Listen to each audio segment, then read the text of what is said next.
All right, folks, I want to welcome our guest to the show. It is Daniel Benoit from the East Coast Bigfoot Researchers Organization. Welcome to the show, Daniel. Hey, thank you, man. It's great to be here, and thank you for having me. Absolutely. I'm glad we could get our schedules rearranged and get you on. So let's get right into it. Let's talk about the question on everybody's mind is what got you into Bigfoot in the first place and investigating cryptids? Well, I'll tell you, a lot of people probably get tired of hearing this. I mean, and because I say this because it's probably it's the same for a majority of people. But the good old 1967 Roger Patterson and Bob Gimlin footage, that footage that's been around for many years, that's that footage alone has basically sparked a big curiosity in me, a major interest. Uh, that got me involved, got my mind opened up, and very, it just a strong curiosity that turned into a strong passion. Um, and here I am. I'm somebody that grew up in the woods. Ever since I was a child, either playing in the woods or going out with dad hunting. I was always well familiar and acquainted with the outdoors and wildlife, and but later on, ever since learning of that footage and seeing it and viewing it over the years, it's just been very fascinating. It opened up a new world to me, especially going out there in the outdoors. I was more observant. I became more alert. My senses just really flew off the hinge. So I gotta thank that footage for existing. I'll put it to you that way. So, uh, yeah, it took me to many places. I mean, it taught me a lot, by opening my eyes. Again, it opened up a new world to me that a lot of people will not acknowledge, or I should say, be able to observe unless you are diligently seeking or looking for yourself. So, but yes, it was that footage. Well, let's talk a Yeah. little bit. I obviously want to get into your personal experiences and your encounters and all of that stuff, but let's talk about the Patterson Gimlin film for a second. What is it that is so compelling about that? Because I tell you, I've talked about it on the show many, many times, and I go back and forth on the footage, right? Right. Part of me says 5 days out of seven, it's real. That is a real Sasquatch that I'm looking at, probably 6 days out of seven at this point, but there's still that little bit of doubt in the back of my mind. What is it about that footage for you, looking at it then and now, that has convinced you beyond any reasonable doubt that that is a real creature? Well, I'll tell you, I'll put it like this. Well, of course, back in 1967, that footage was taken, I believe, if I'm not mistaken, with a 16 millimeter camera, um, which was considered to be pretty good footage for that time period. Um, and then of course, look at what technology did to it now. It's been updated in 4K, which is actually pretty good. It's well stabilized for what type of footage that is. But yeah, what did it for me is if you look at some of uh, the the facts during that time, look at the technology, look at how we are advanced now versus to what was available back then, especially for Hollywood or Disney. What was the best that they had available? Well, we could look at the Planet of the Apes, the typical monkey human looking face, with the rubber plastic mask and the costumes, um, versus this. So, as some people want to call it a suit, let's call it a suit. The ones that believe that Bob Hieronymus was the man in the suit. Well, let's call it a suit. How were they able to manufacture or produce the muscle movement and the tone and every detail that was observed and pointed out in that footage? That there is something I look at. Um, Roger Patterson and Bob Gimlin, you know, this, the facts about them that they were low budget. They didn't have money. So it's the other question: how were they able to afford to have anything like that produced when clearly Disney denied it, and Hollywood didn't have nothing, nowhere as good as what was produced in that footage. these are just little things that I kind of look at and like, okay, well, if entertaining the thought that Disney was being honest and Hollywood couldn't show anything, or produce anything back then, to me, I tend to lean on that being a little bit more, well, I should say it's adding more credibility to that footage. Um, Also, the foot tracks. There was foot tracks that were found and analyzed later on around that track, around that area, um, that they believe to be authentic. Um, so yeah, I mean, I look at little things like that if that makes any sense, as far as what was available back then, as far as the advanced, what was advanced back then for the suits that they had. Again, that was nothing that no one claimed to have had made. And then again, the the details of the footage, it was just too compelling. Of course, Bob Hieronymus. There was no suit ever come forward. There was nothing that ever came about of that. It was more or less rumor and and whatnot. But so yeah, again, it's just the details of the movement that were in that footage. Yeah, I tend to agree with your analysis of the film. That's why I'm there 6 days out of 7. There's still certain times I look at it and I think, well, it could be a man in a suit, whether it's Bob Hieronymus or somebody else, but I want to believe that it's true. So I guess that's Right. at the end of the day, it's what you want to believe. Is there anything that you've seen since the Patterson Gimlin film? There's tons of stuff out there. Some of it has been proven to be hoaxes and some not. There's other footage Yeah. out there by people. Is there anything that you feel that you've seen as a researcher that has come close to the Patterson Gimlin film and convincing you that it's actual footage of a Sasquatch? Well, yeah, exactly what you said. There is many films out there, and I've seen so many over the years. Especially people send me stuff all the time. Uh, as far as I'm concerned, I don't think there's anything that really compares to the Patterson footage.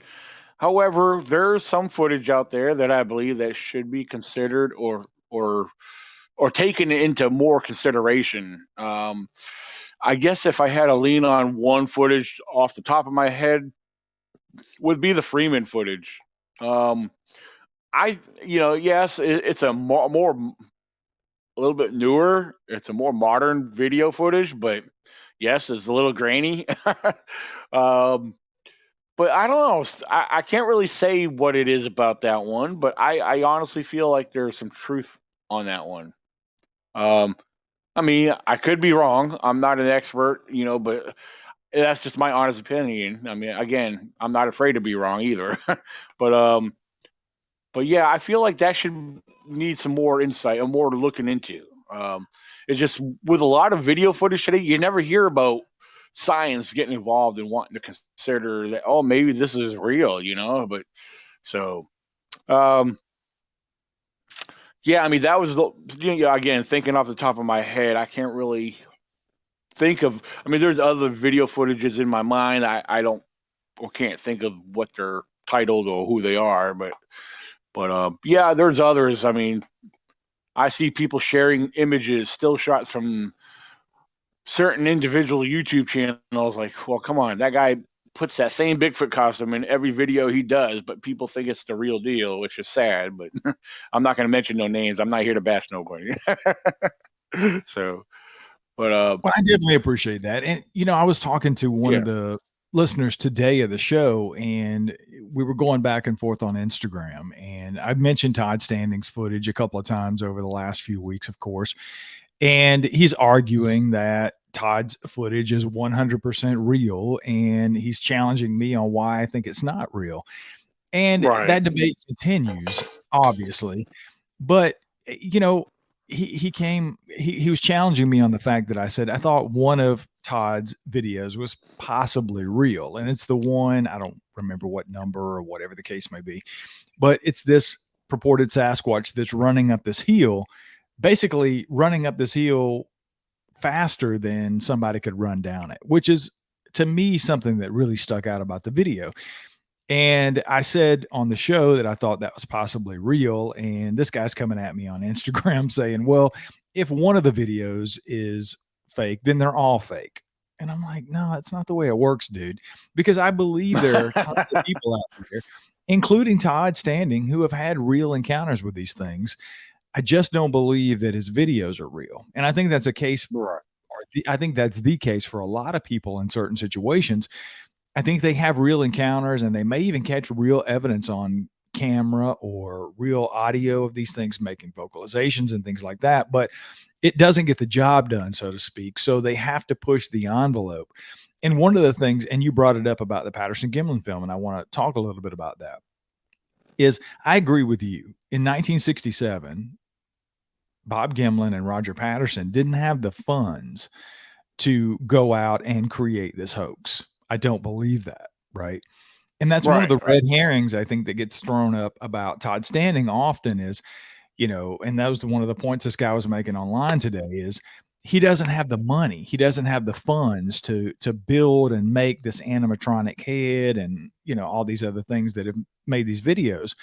And I'm like, dude, I don't think it would take as much money as you think it is. I think that's sort of a red herring that money is an object when people are faking these videos.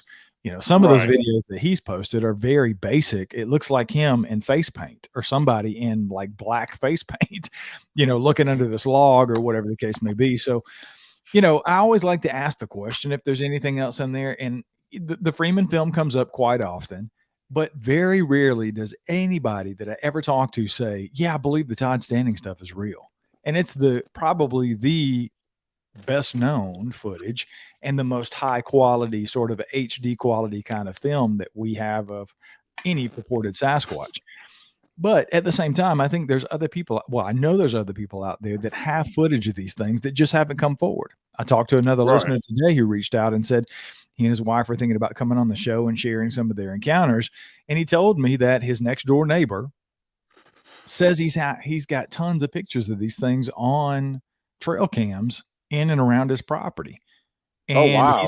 he's supposed to be getting with this guy who owns his own business. He's a pretty busy man. He's trying to get with him over the next couple of days and see if he would be willing to share those pictures, because I think there's a lot of people out there like him who have these things on camera and they're just not going to come forward because they don't want people like us on shows like this debating whether or not they're real or not.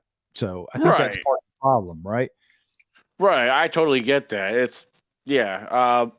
I know I've met some people over this past weekend because I was just at the first annual East Tennessee Bigfoot Festival, and because I was one of the speakers there, and I was placed with me and the other speakers were placed where all the celebrities were, and we had a good steady flow of people coming through, and I've gotten to speak with multiple people. I mean, it was fascinating. I really enjoyed talking with the people, and a lot of them shared stories, from that area or on their property. And I was like, man, you guys, I made sure they got my card. I said, you guys got to contact me. I said, I'm always looking for new places to come investigate, So, yeah. So, I mean, I got places being lined up because I've been doing some investigations here and there. But it's fascinating when you learn stuff from these people on their property. And, uh, yeah, especially the ones you were talking about. They have images. I want to see them. So I totally get it. They don't want to be judged, but it's like anything I might have found out in the woods that I might consider evidence. If you're going to share it in the public, you gotta be willing to take the good with the bad. You're going to get criticized regardless if people believe it or not. But Yeah, I've that's done the the way the same cook. thing. Yeah, I've Yeah. had things that happen here on the property. I've posted a few things on Instagram, pictures and some videos of what looked like tree structures on my property. And I was very apprehensive to do it because I do a Bigfoot show, right? So Oh it's yeah. like you put that stuff out there, and there's always those people that are going to think, even if they don't say anything in the back of their mind, they're like, okay, this dude does a Bigfoot encounter show, and now all of a sudden he's going on hikes and he's finding these these structures he's claiming maybe, and I never said Bigfoot made them. I just said it looks really, really strange to me, and it looks really, really weird. And the guy I was talking Right. to today that said his neighbor had the things on trail cams sent me a couple of pictures of some what looked like tree structures and X formations on his property that were pretty intriguing. So we'll see how it shakes out. But enough about that. Let's get into your personal experiences. I know you've had a couple of different encounters and some vocalizations and even a sighting. So why don't you sort of take us back to the first experience you had with these things and tell us where you were and what happened out there? Okay. Well, over the years, there's a little minor things throughout the years, things that have happened here and there. But as far as encounters go, my first encounter didn't happen until May 3rd of 2014. There was actually six of us. We were on a camping outing in my research area because I like to invite people out there. I like to let them look and explore for themselves in hopes that they might find some of the things that I find sometimes. Um, well, again, back in May 3rd of 2014, there was a group of us, again, a total of six, and we did a lot of daytime exploring. We did a lot of hiking around. During the daytimes, we come across some interesting things such as structures or formations. And for the record, when we find formations or structures, regardless if we think they're a shelter or not, I like to refer to them as nature's art, regardless of who, what, or how they were formed or made. But um, so yeah, so on May 3rd, after spending a good part of the day out there in the woods, well, keep in mind we're already in the woods. We're in a remote area, and there's no phone service there. It's a national part of the national forest here in Virginia, and there's no phone service in this particular area. So yeah, it's heavily wooded, and but after kind of relaxing there at camp, we were talking like, "Hey guys, let's do a night hike." I said, "Yeah, well, that's what we're here for. We're here to do investigations, and it was during one of my expeditions, yeah, back then.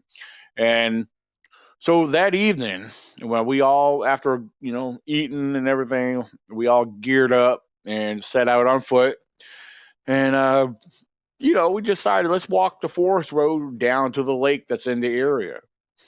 And the lake from where we were camped at that particular time was approximately roughly a mile, maybe not quite a mile, but close enough from where we started to the time we got to the actual lake itself. Um, and when we got to the lake, it was awesome because there was nobody down there. Usually there's people there hanging out, fishing along the shorelines of the lake, but no, there was not one soul down there. So I looked at that as a plus. We had it to ourselves. And keep in mind, it was already evening. The sun was just starting to go down. And while after getting there, we're like, all right, there's six of us. So let's split up in pairs of two and spread out around the lake. Because keep in mind, this lake, you're surrounded by mountains. You got mountains and ridges all around you. And if you were to just see the area, you'll see how squatchy it actually looks around there to begin with. Never mind having an encounter. You could kind of get that vibe just being there. And so yeah, as we spread out, what we did was, well, keep in mind, for the record, there is these little small square docks or whatever you want to call them. They're handicapped accessible. Um, so yeah, we actually spread out, and we had Kimmy and Darren. They were the older couple that was with us. We let them stay at the beginning of the lake because at the beginning of the lake, there's like this little mini peninsula with a little seat bench. So that's where they stayed and hung out at. And the rest of us spread out down along the lake on these little docks. And so we're down there, and everybody, we got radio communication. So it was me, Cliff Stanley, and then it was my buddy Tracy Arnold and his son. His son was about 13 or 14 at the time. And so they paired up, and we were listening. Now, me and Tracy, we were the only ones. We had parabolic mics. We were doing a little bit of listening, hearing a few things up behind us, and nothing too interesting. You could kind of pick up hearing some movement up on the steep ridge behind us, Most likely it was probably deer since it was getting dark and everything. Um, yeah, well, actually, at that time it was getting dark. Because when we first got there was still a little bit of daylight left. However, besides hearing a few things, I decided I'd get on the radio. Now I radio it down to Kimmy.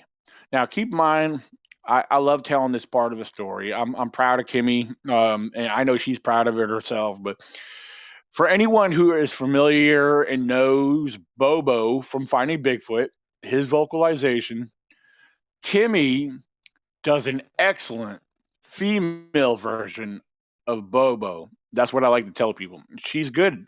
For a small lady, she puts out some vocals. She's good at what she does. And she's back up in Vermont, so I don't know if she's still trying her that or practicing or not. But so I radioed down to her. I said, "All right, Kimmy. Now keep in mind, everybody's hearing me. We all have the same radio channels." And so I was like, I said, "Kimmy, when you're ready, give us a vocalization. Everybody be quiet."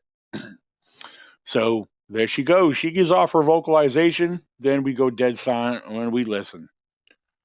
And it probably wasn't no more than 10, maybe 15 seconds after her vocal.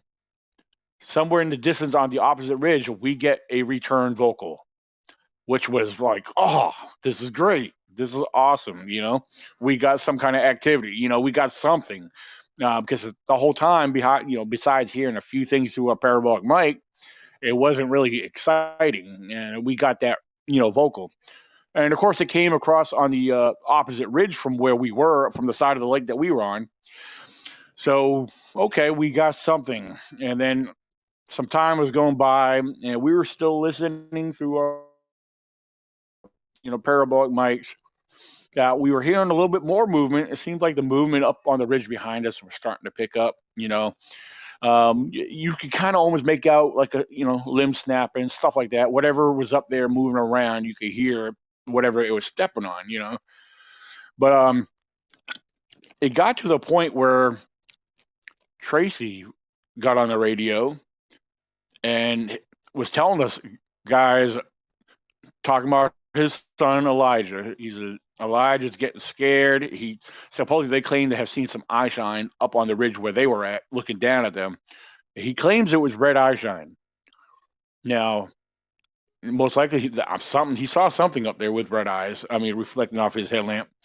And instantly, when I heard that, I was thinking of a bear, because here in Virginia and most of the East Coast, there's a lot of bears. Especially here in Virginia, I've seen a lot of bears in my research area. I've had a lot of encounters, some close, some distant, both day and night. Of course, every black bear I have ever seen at nighttime, regardless if it's off of my headlamp or my headlights, always had red eye shine. So I understand this young boy's getting scared and it's making him nervous and kind of getting sick in the stomach. I get that. I've been there before. And so, yeah, it was real late that, at that time. It was approaching midnight. So we all decided, let's all regroup. We all met up with Kimmy and Darren that were at the beginning or the end of the start of the lake. And so, hey, it's time to head back to camp. We got, a good hike back to camp. And so we decided, let's head out. And as we were headed out of the lake on the gravel road, we were in single file line, starting with me up in the front, Tracy, Cliff, and them, And so as we're walking out, working our way out, we're all talking normal tone. We're not trying to keep quiet, because, our goal and our mission was just to get back to camp. So all of a sudden, cool, there's some eye shine off to our right. And you could clearly tell it was a deer. It was so dark, you could only see the eyes of this deer. We know it, for a fact it was deer, but the interesting thing is it was so close to us, and it was kind of like acting like it was not bothered by us, which I thought was kind of odd because, well, we're people. And during the hunting season, yeah, you can hunt in this area. Deer are very skittish, especially, I never thought of being that close unless you walk up and want to spook it. This deer was just walking almost towards us, but then, it peered off and went further into the woods off the edge of the road. And again, I thought that was kind of interesting and odd at the same time. Now, after that deer, after we had passed that deer, I'm looking up ahead because my headlamp's fairly bright, the one I was using at that time, and a couple of the others had some fairly bright headlamps. But again, I'm up ahead of everybody, and all of a sudden, off on the opposite side of that road from where we saw that deer, something else catches my attention. And I'm looking over there. I stop in my tracks because I kind of slightly glanced behind me. Everybody else was trailing behind a little further. There was a kind of a gap there. But I'm looking, something catches my attention. I said, what in the world is that? I'm trying to focus on it because what I'm looking at, something's reflecting, but it's not in focus because it's up ahead. And keep in mind, for the record, as I tell people, what I first initially thought before I realized what it was afterwards, it was one of these little yellow metal signs or these plaques that are posted on random trees, sometimes in the national forest. And some of them usually say no vehicles beyond this point. And I was like, that's odd. There's no way to pull off on the side of this road. It's all woods. It's heavily wooded. It's real thick. But then all of a sudden, it blinked. And when it blinked, I realized it was a set of eyes. I was like, whoa. And I called Tracy. Tracy was the next one right behind me, like I said. And he came up beside me. I said, Tracy, what is that?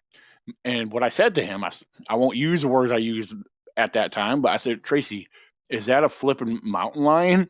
Because I know they're in the area, and the set of eye shine was sitting kind of low. And as we're looking at it, it kind of like you can see it turned and zipped off to its right and shot off into the woods. And I was like, man, I thought maybe that had, I don't know, mountain lion was the only thing on my mind. There were large yellowish looking eyes, and it was low. And so Tracy's like, guys, come up here. We got some eye shine up here, guys. So yeah, we all get up to that spot, and we're stopped, and we're looking into that woods. And sure enough, we see that set of eye shine again. And from where we were standing off the edge of that road, it slopes down like several feet, and then it levels back out. So yeah, we're looking down at this, and whatever this is, we're not able to identify it because all we're making out is the eye shine. It's a total darkness. It's after midnight, and we're staring at this set of eye shine down there, large yellowish looking eyes, and it's swaying side to side. And it's not swaying slow, it's swaying fairly fast. And we're like, what in the world is this? I mean, and I'm very familiar with all the wildlife that's in the area. And I'm scratching my head. This is not adding up. Nothing's registering in my head. I just found this to be very odd, but very mysterious. Had no idea what we were looking at because, we have something with large yellowish eyes that's kind of small, swaying side to side.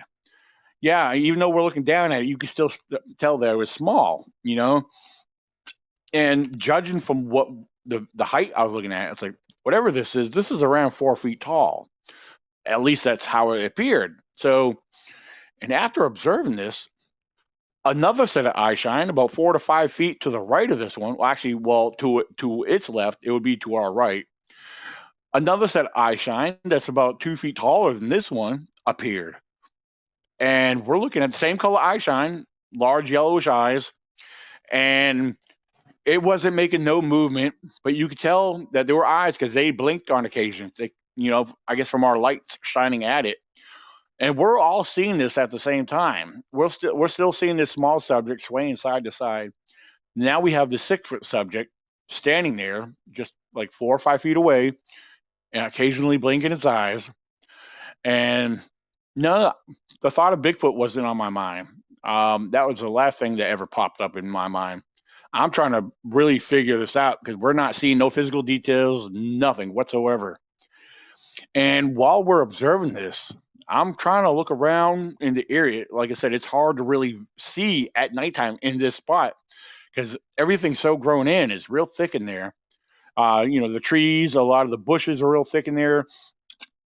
And then as I'm looking in the bushes, much, a little bit further to the right. And all of a sudden, I noticed another set of eye shine. But this set of eye shine started off very low. And I'm looking down at this. And I said, God, there's another set of eye shine down there, guys. There's something else down there. But my focus stayed on that eye shine that was set down low behind the bushes. And all of a sudden, I'm watching it. And this set of eye shine started raising up. It started getting up taller, taller, and taller. And by the time this set of eye shine stopped, it was towering over top of the 6-foot one easily by another 2 feet. And now all of a sudden, we got 3 sets of eye shine, all of them looking the same. We have a 4-foot one, we have a 6-foot one. Now we have one that's around 8 feet tall. And that one's blinking its eyes. The tall one was a little further away from the other two because it was like right behind the thick bushes. And that one was blinking its eyes on occasions as well. And now the group that's with me, the rest of the group, they started, it's weird. We didn't have no fear. Nobody acted scared except for Kimmy. Kimmy was the only one that expressed any kind of fear or nervousness. And it wasn't until Tracy said, I don't know, Tracy was convinced right away. But Tracy said, guys, we got squatches. Now, I'm thinking, I was like, do we? I was like, I didn't have enough on my part. I needed some confirmation. Yeah, we have 3 different subjects right here at 3 different height levels, but there was nothing there to really confirm for me that they were squatches. And so, again, Tracy was making some imitation, trying to throw some noises out, trying to trigger a response. But however, this tall one actually made a maneuver. It appeared to turn to its left and took a step or two and then panned back and looked right back at us. Now, when it made this maneuver, I guess from enough of the light that we had shining into that section of woods, a silhouette was clearly made out. There was no denying what I saw next. Tracy said he saw the same thing. And this here was a set of wide, broad shoulders and a big round head on top. It was basically just barely below the chest on up is what I was able to see. And that bear did it right there. That convinced me that this was not a bear. What else was that big that was in these woods right here that we were observing? At that point, I was convinced that we were witnessing a family. I call it a family unit. The reason I say that because the small one had been a young one, the 6-foot one, possibly a female. Now we had this big 8-foot one, wide, broad shoulders, and a big round head. And yeah, I mean that's me. I mean maybe other people could be a little bit more objective on this, but yeah, I was convinced that we were looking at some squatches here, but not once did they make any sounds. Not once did they ever show any signs of aggression. I just believe that there's some other details I'll get into shortly, but I just feel like we caught them off guard. And there's a couple other things, like I said, I'll get into what I thought was going on here afterwards. But all 3 of them had appeared to turn off and went further into the darkness, and that was it. This whole encounter probably took place somewhere between 5 and 10 minutes. And because I wasn't keeping track of time, I don't know what, I was just observing what we were seeing and trying to gain as much detail as possible. So after they disappeared, we turned off and we continued back on foot to head back to camp.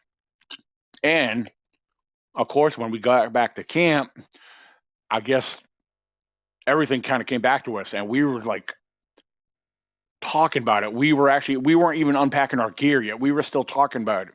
We were actually trying to debunk what we were seeing. And I was like, there's no other animal out here that could, fit that description, that shape. There's no way. But here is the kicker. Here is, I should say the disappointment, as I tell people sometimes. Me and Tracy Arnold, we were the only ones that had night vision binoculars in our backpacks. Not once did we ever think about pulling them out to get a better observation, to pick up some details and maybe see something to give a better description. So yeah, that was a big disappointment.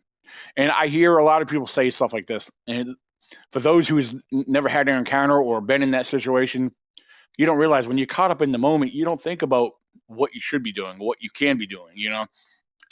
But now there's another encounter or situation I'm going to share before I get into what I think was going on here. In 2015, during the hunting season, just around the corner from where this took place, there was another camp spot. There's actually two camp spots. And keep in mind, the camp spots around there, they're primitive. This is not a regular campground. So back in 2015, I was in this small camp spot right around the corner from here. And I was camped out there. And, this one day I was camping there. It was about 10 o'clock at night. I was sitting there. I had my vehicle. I still had my shotgun out. It was leaning against my vehicle. Had the had the fire going, and I had to drink something. You had the fire going, and I'm just sitting there. It's dead quiet. It is so quiet. I was like, and I'm not tired yet. I was kind of getting bored, I was like trying to think, well, what could I do, So I was like, I'm going to grab my spotlight. I decided to grab my spotlight and walk out into the middle of the forest road just outside the camp. So I get out into the middle of the forest road, and I didn't have my spotlight turned on. I walked out in straight darkness, away from what little bit of light I had going on at my campsite. And I do this on occasions when I do go camping out there. I'll walk out to the middle of the road. I'll look up and down the road without light. I don't know why, even though you can't see nothing. I do that sometimes. I don't know. I'm kind of weird, I guess. But so once I got to the middle of the road, and after looking around, I pulled the trigger on the spotlight over to my left. As soon as I hit the spotlight on the tree line, that's about roughly a good 20 feet from where I was standing, I didn't see it, but you could hear a deer run off. Apparently, there was a deer just inside that tree line. I kicked up. You could hear it on all fours run off and crash, whatever it was, trying to get through there, and because it's real thick in there. I know I've been inside that part of the woods before, and so I said, "Oh, cool! All right, there was a deer there." I kicked up and spooked. So from left to right, I start panning my spotlight over. I'm coming across the 12 o'clock position. And as soon as I come past 1 o'clock, approaching the 2 o'clock position from where I was standing, all of a sudden, something else inside that tree line. Now, to be honest with you, I never seen nothing, but I only heard it. And what I heard next was something very large, extremely heavy, and without doubt, bipedal. Because what I heard next was bipedal steps walking away from me. And every step it took had a crunch and a thump as it stepped. And as it stepped, you could hear it going away from me. But every step it had, you could hear the weight and it's like it was like a crunch and a powerful thump. I mean, and if it stepped on a limb, you heard the cracking of whatever it stepped on. And instantly, when I heard this, my heart was literally up in my throat. I was alone. There was nobody else around. And I started walking backwards, back towards my camp.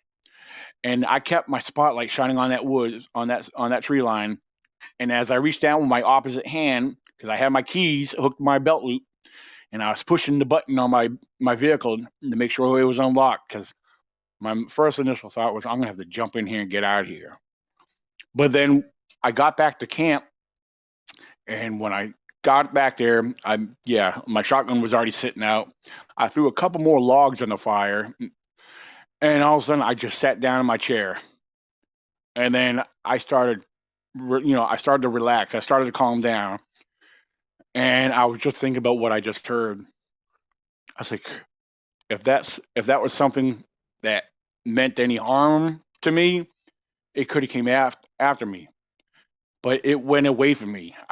That's what I had to keep thinking and telling myself. It was going away. It didn't want to come after me. It was going away. Now, the one thing I like to point out to people, I still think about it till this day.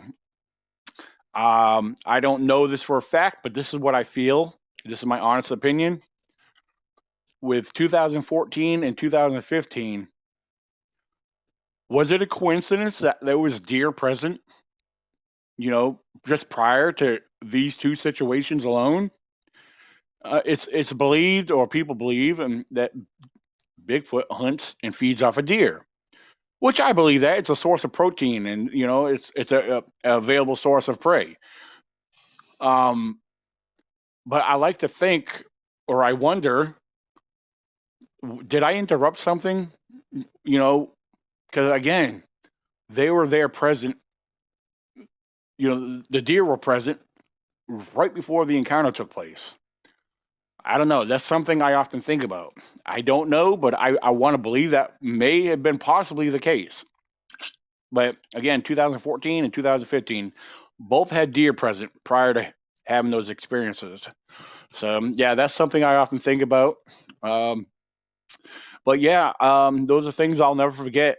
Even though the 2015 encounter, like I said, I didn't see nothing, but I'm convinced that was not a bear. I've had bears.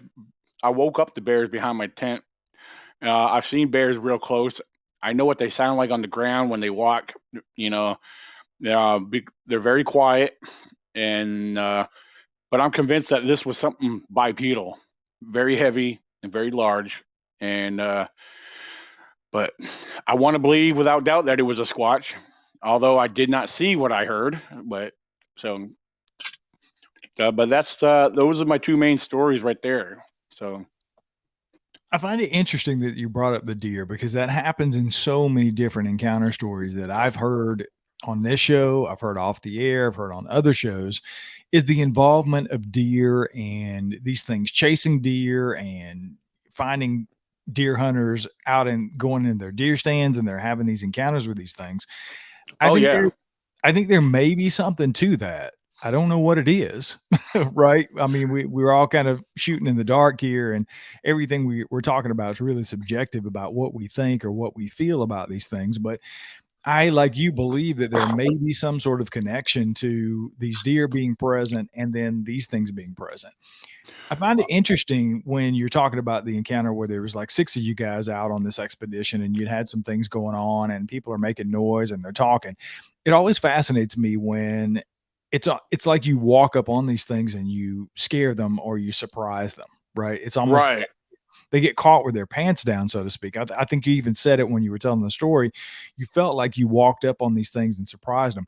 What do you make of that behavior? Because, like you said earlier, a bear will smell you from a mile away, and black bear here in North Exactly. Carolina, at least, they're going to go right. They're going to smell you, and you may never even see them. You might hear them taking off or whatever, but how do you think it was that you guys were able to come up on these things and sort of pin them down and then have this 5 or 10-minute interaction with them?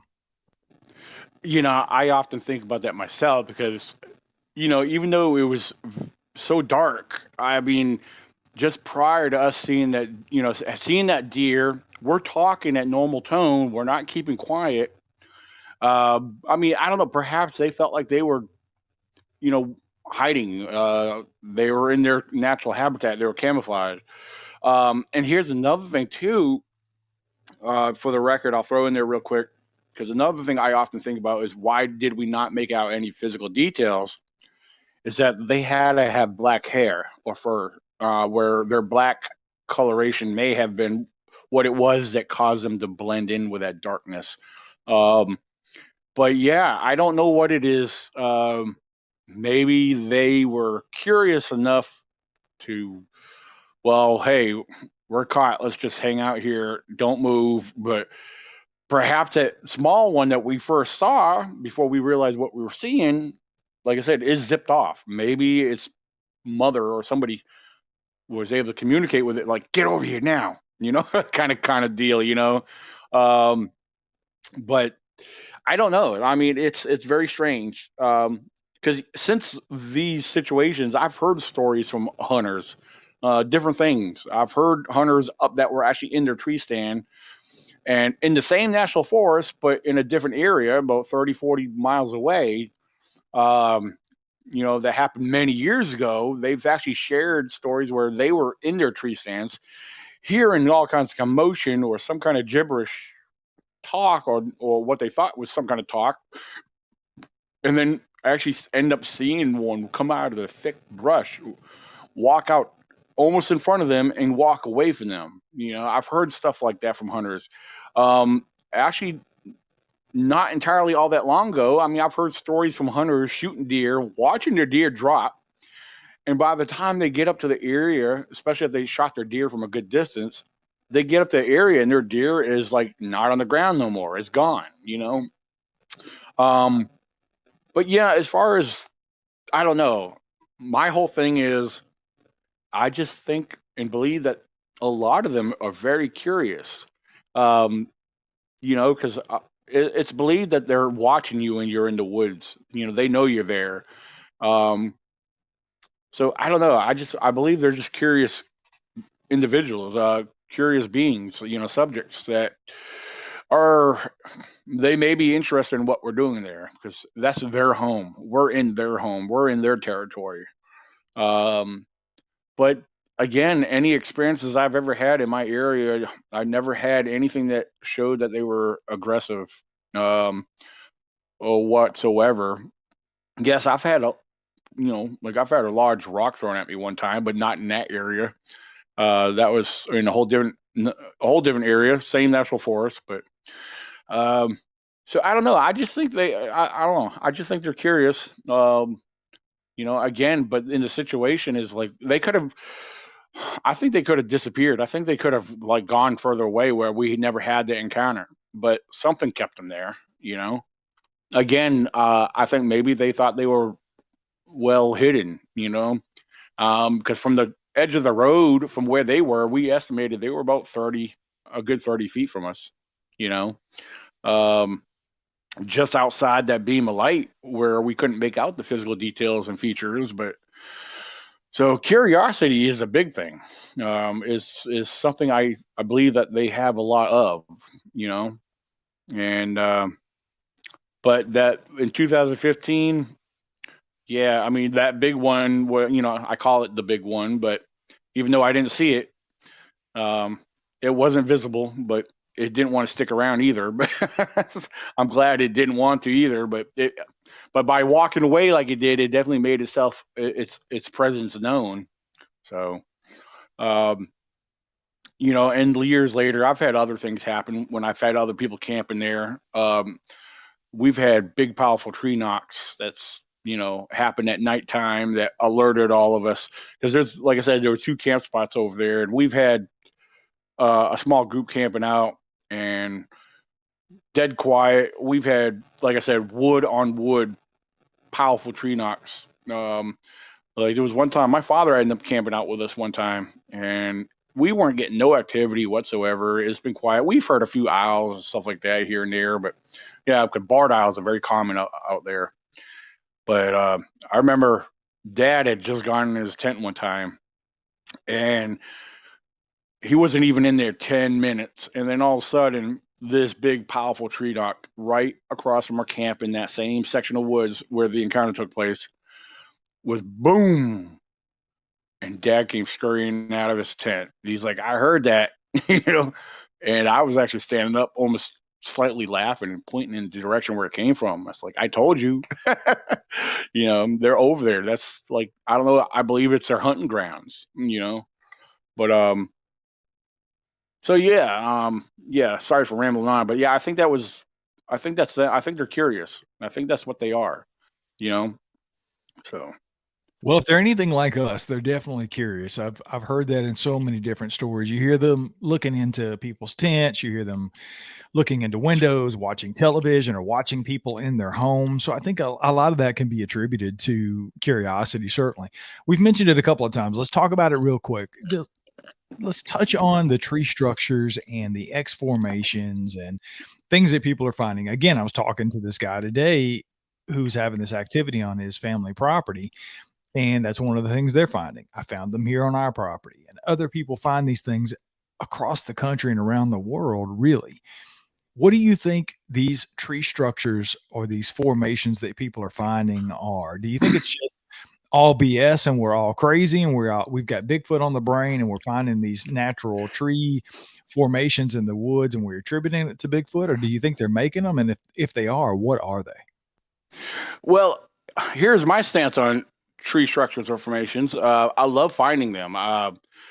If I come across ones that I believe that were built or manufactured by someone or something, uh, yeah, I'm one of those people that won't say it's Bigfoot, but I believe, or I state to people, I believe there's a possibility, because teepee structures or some of these ones that look like shelters, it looks like that they had been made deliberately, intentionally.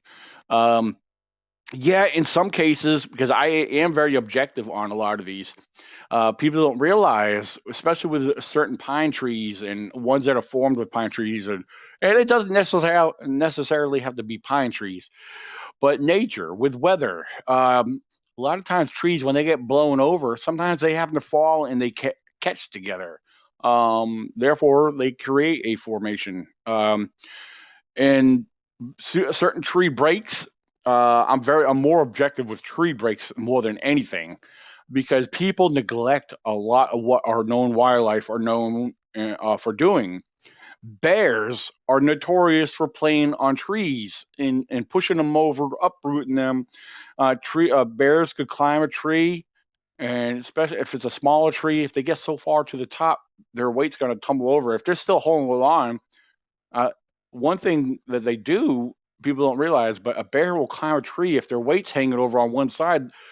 The weight and the momentum is going to sway over, and that tree is going to bend in that direction, causing the fibers inside that tree to stretch. Just like ice and snow, if ice and snow will lay on a tree long enough, those fibers are going to stay stretched and end up staying that way for a period of time, sometimes almost forever.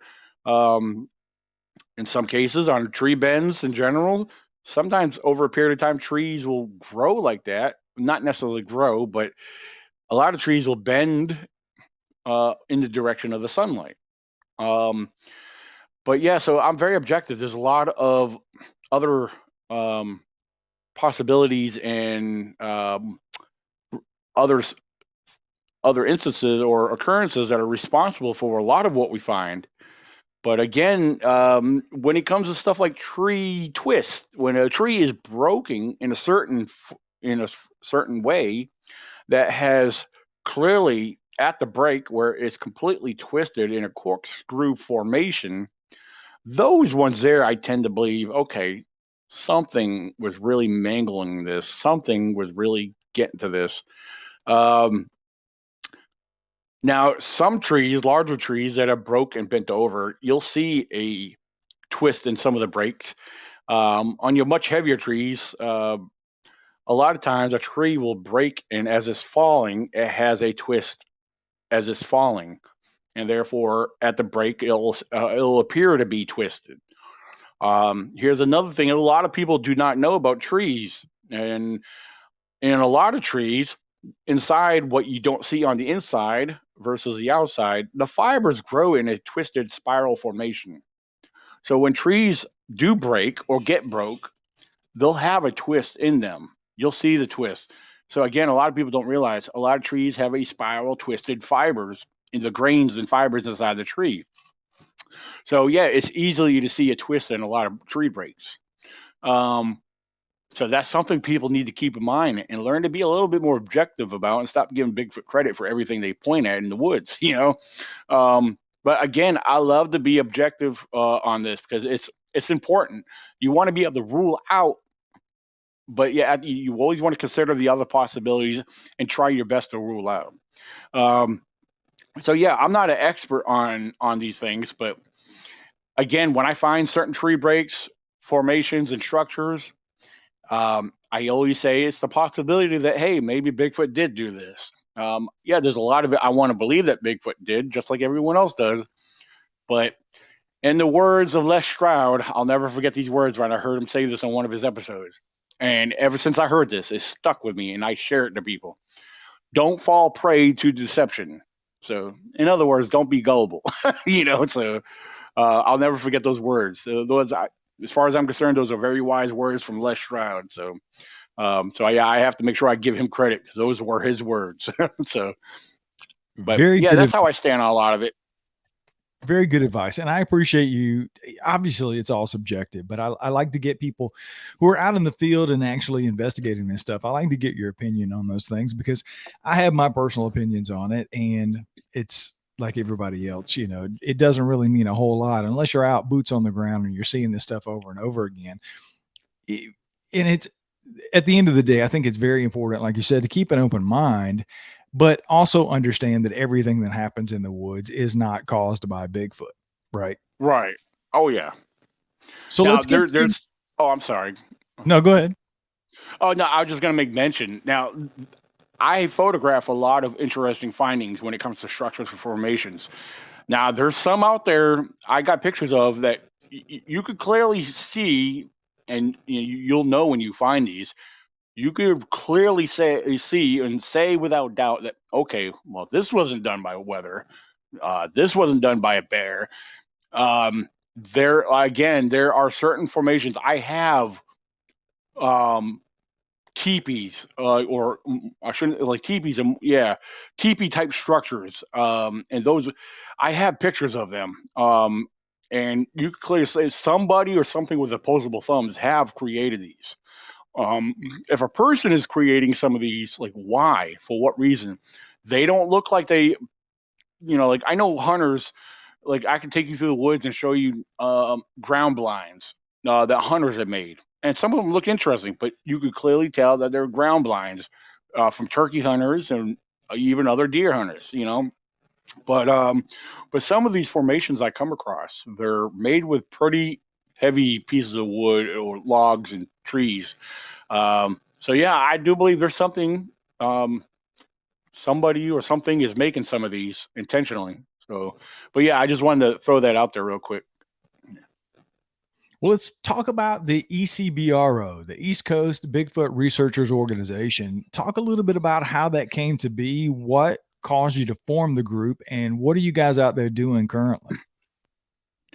Well, here's the main thing. Starting off with ECBRO, I actually, before I started organizing other members and other researchers involved or associated with me, I actually came up with the ECBRO long before I got on social media.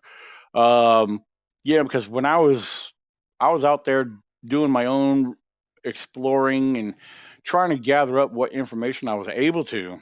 Um, then I believe it was around 2010, 2011 when I got on social media. And when I started getting on Facebook, I was actually blown away by how many other people were involved with the interest of Bigfoot, Sasquatch. Um, yeah, I was learning all these theories that people were throwing out there. And now, of course, when I first got on social media and started learning from what others were believing in, um, I didn't come across a lot of the different ways what some of us referred to or called the woo. I didn't see really much of that. Everybody was actually, it was more down to earth, more per se. But a lot of the theories I was picking up on, I was more or less taking notes of a lot of them, and I didn't dismiss any of it. I didn't disagree or agree. It just gave me something to add to my notes to really start trying to look into.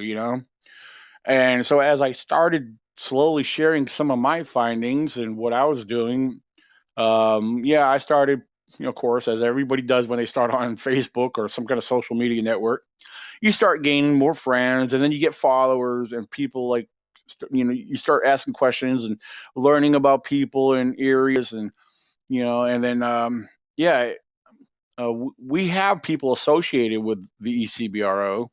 Um, we started off right here in Virginia, basically. And then I slowly started doing research. Now, my main focus on the most part, is here in Virginia. However, I've done a lot of research in Pennsylvania. Pennsylvania is probably the biggest state I've done most of my research in. Um, I've been in other states since then. West Virginia, I've done a lot in West Virginia. Um, I've had the opportunity in South Carolina, and so, but as far as the ECBRO, we we have others. I feel it's easier to speak for myself, but we have others that go out in the woods exploring. They like to share stuff that they come across.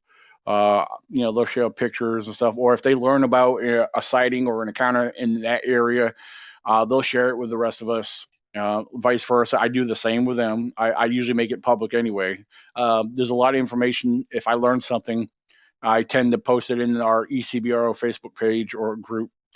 Um, Especially with my findings or anything I've learned. Now, as far as investigations go, like when we conduct investigations, we never announce when we're going to investigate or where we're going to investigate. We don't like to announce that stuff until it's after it's been said and done, or not giving out locations because we don't want these areas tampered with. We don't want to allow that opportunity to happen. So, as far as the ECBRO, yeah, we're a group of dedicated researchers wanting to find the truth. I personally, lately, I've been involved with attending a lot of different events, going out and speaking and sharing my research and my findings and my belief and theories behind the subject. And the possibilities of the origins of Bigfoot is a big thing of what I've been talking on in some of my presentations. So it's been a very interesting adventure. And I call it an educational adventure because I'm still learning a lot of stuff. My main focus is on wildlife. And as I tell people, I'm a wildlife and Bigfoot researcher. Quote that I put wildlife before Bigfoot. And because one thing I believe in, and I tell people, you have to know what is known before seeking the unknown. And I say the unknown because, well, a lot of people say, well, Bigfoot's not unknown. Well, he's considered to be unknown because he's not publicly acknowledged to the mainstream, if that makes any sense. So as far as I'm concerned, even though people witness him and see him and experience him, unfortunately, he's still unknown as far as I'm concerned. But so there's a lot of unknown out there, but we always have to consider and learn and know everything we can about our wildlife, know about their behaviors and how they live and what they're known for doing, what they're responsible for. Because again, over the years, I see too many people giving Bigfoot or some other cryptid the attention or, you know, the credit without considering any other possibility, you know. Um, I I like to be. I tend to be more of a critical thinker. I try to be more logical if possible. Sometimes it's easier said than done because, yeah, going out in the woods, I know I of all people know it's easy to have Bigfoot on the brain because I get questioned a lot, especially from people just getting into this or wanting to get involved with Bigfoot. And I tell people when you go out in the woods, you want to pick an area, get to know your area, and when you're out there exploring, please keep Bigfoot off your brain. Just observe and enjoy nature. Because look for the known wildlife signs, because the unknown or anything other than what is known will stand out to you. And I know that's always worked for me. I've found tracks that I can honestly say that belong to Bigfoot.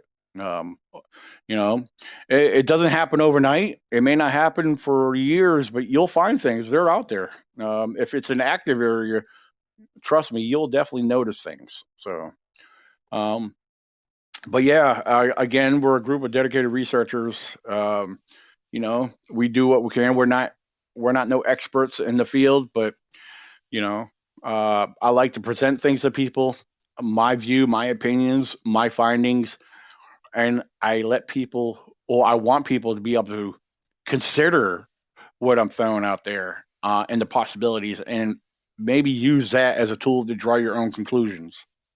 So, and that's how it is for me and how I look at this whole subject. With ECBRO, I'm sure there's others out there just like us, but again, we're not experts by no way, shape, or form. We're not know-it-alls or nothing. And there are things I quoted in the past. There are things I made mistakes on. I'm not afraid to admit that I've been at fault or wrong about something in general. But that's all part of learning. And so, because, the biggest thing I've seen in today's Bigfoot community is that it seems like it's like a challenge or a race to be the number one Bigfooter. Um, you know, people tend to give these celebrities more credit than those who are actually boots on the ground, because there's a lot of people behind the scenes that they don't give much attention to. Um, yeah, I've been featured in a few Bigfoot documentaries, which is cool. I love it. It's an honor. But when I'm in these, I get the opportunity to share some of my findings and what I believe. The biggest thing with the ECBRO is spreading awareness. Um, and that's the main thing I'm going to continue to do, is spread awareness of who we are, what we do, and my beliefs. Sure, my beliefs may change over time. As far as my theories on things. But um, till I find evidence or something to redirect me, I'm going to stay in one area. Because that's another thing I see with a lot of these enthusiasts or other researchers. They're all over the place. They jump because it just seems that they're not finding answers or coming up with something in one way. So they open up the imagination and start thinking of other possibilities, which there's nothing wrong with that. But I think we should try to learn to master something that's more down to earth versus what might be up in the universe. I don't know if that's understood or not, but that's the way I like to present it. So Definitely a good point, man. So you mentioned it. Let's talk about it briefly before we close out here. I don't ask this question often, but you clearly have some opinions and you go around and you do these speaking engagements and you talk about what you think these things may be. What is your opinion on, if they're in fact real, what are they and where did they come from? Well, there is some logical information that I like to present to people, because we have to look at what is known to exist and kind of start from there. Yeah, some people believe they come from, space, or they're interdimensional. I'm not telling you not to believe that. There's nothing wrong with that. It's just, there's some people claim to have seen these things or experiencing things that don't seem to be of this earth. Um, I personally have not experienced any of that, so I can't jump on that quite yet. But I'm not here to tell you you're wrong or that's not what you're seeing. However, my standpoint is looking at what does exist, or excuse me, what did exist, or what science acknowledged what was known to exist at some point in time. And for the record, I'm not saying this is what Bigfoot is, but here's a starting point. There's one, if for starters, if we want to consider the descriptions from eyewitnesses over the years, is Bigfoot a type of primate? Well, I will say, in my honest opinion and my belief, yes. But you got to learn to understand what a primate really is. Humans, me and you, versus chimpanzees, gorillas, baboons, and orangutans, and so forth. They're primates as well. So you have your human primates and you have your non-human primates. Okay, let's back up to what did exist.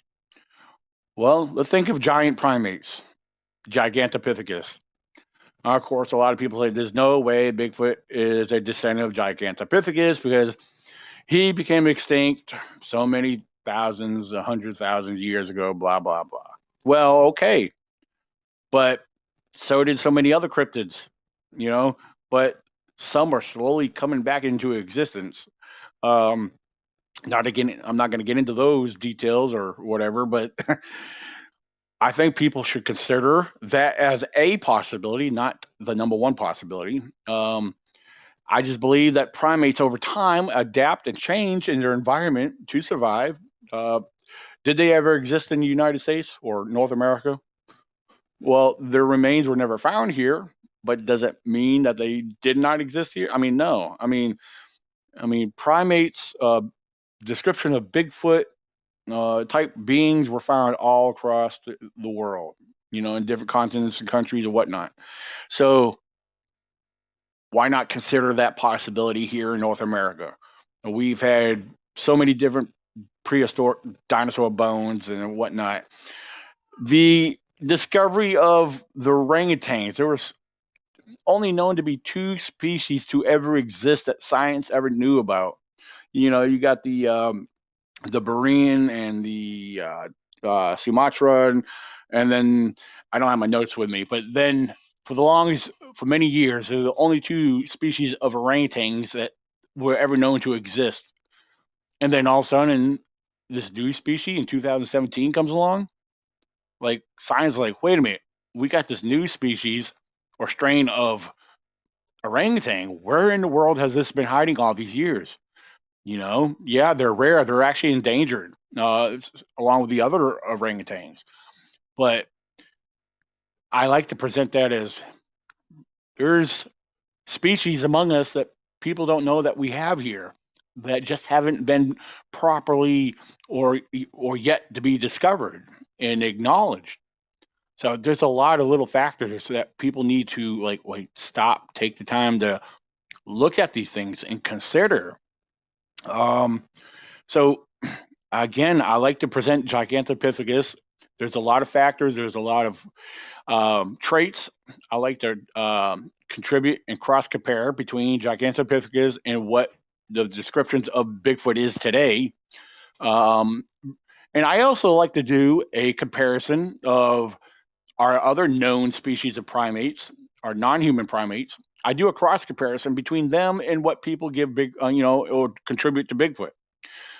There's a lot, and I mean a lot, of similarities, characteristics, behaviors, diets, and so forth. So that's something we need to consider. I'm not saying I'm right, but I'm not saying, I don't close out any other possibilities or beliefs or theories, but that's my view and my standpoint on things. Do I believe they're flesh and blood? Yes. Until I can be proven otherwise, then that will remain. So that's where I stand on that. So I'm not the type to follow the crowd because everyone's saying this or that and pointing fingers left and right. I like to stand out, So if I'm wrong, if someone thinks I'm wrong, I respect your opinion. So, so if just consider the possibility. That's all I'm saying. Where can everybody find the ECBRO, and what do you have coming up over the next couple of weeks or next couple of months? You got any things coming up you want to tell everybody about? Yeah. Well, first of all, the ECBRO, we have our ECBRO Facebook group, the East Coast Bigfoot Researchers Organization. We have the group itself on Facebook. We have the ECBRO fan page. I have my regular personal Facebook page on Facebook, Daniel Benoit, Benoit. I also have a public figure page, Daniel J. Benoit, again, Benoit. You can like and follow me there. I also host two events every year in Virginia. I host the annual Virginia Bigfoot Conference. And then in October coming up, October 8th of this year, is our annual Squatch Festival.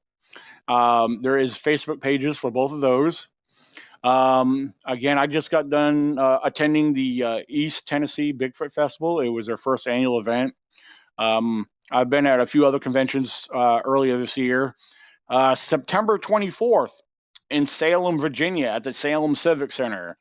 I will be there speaking. That's going to be a first annual event. Mike Hughes of Cryptid HQ is hosting that event. I myself, along with Lyle Blackburn, will be there. Zach Bales, Leah Fisher, and Katie Elizabeth from Maine, I believe, will be there. I think this is going to be a huge event. The venue itself is massive, so they're going to have some contests. It's going to be a lot of fun. I'm looking forward to that as well. Then after my October event, the week after, I will be in South Carolina at the South Carolina Westminster Bigfoot Festival.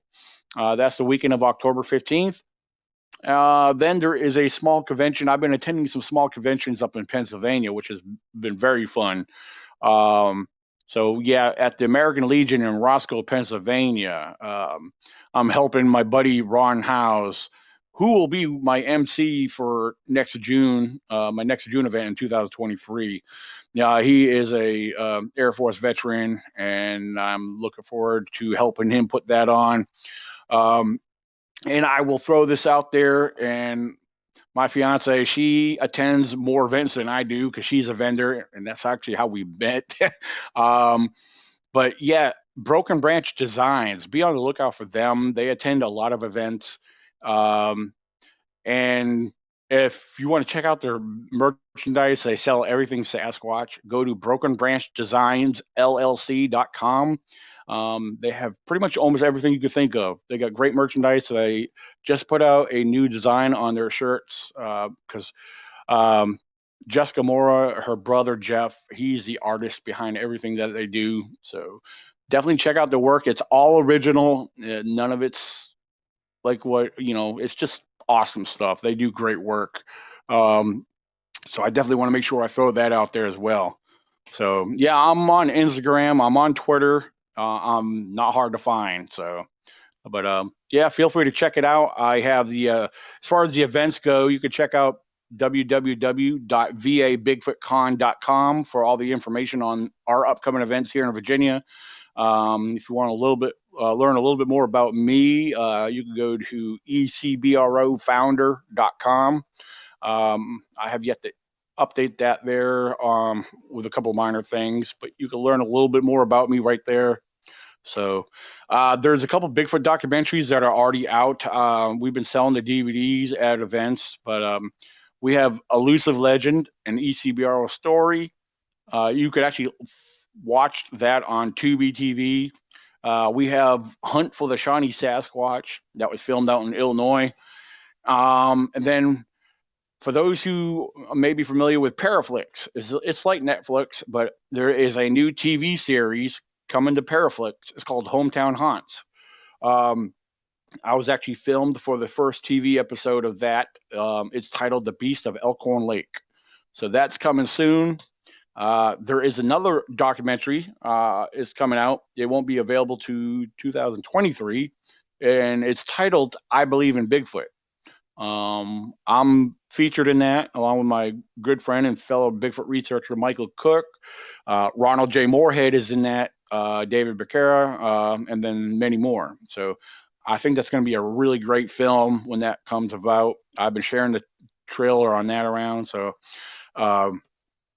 yeah, there's a lot going on, a lot coming up. I'm already being booked for events for 2023 as well in the early part of the year. So I try to share updates and announce things. I promote other people's events as much as possible, and because I like to spread awareness of everything. So, but yeah, that's me and what I got going on. So. Awesome. Daniel Benoit, East Coast Bigfoot Researchers Organization. Thank you so much for coming on the show and sharing your stories and sharing all that, man. I've really had a blast talking to you. Oh, it's been a pleasure, and I'm sorry it took us a while to get on here, but I'm glad it worked out this time around, and I'm honored to be here with you, Brian. So I appreciate it very much, man.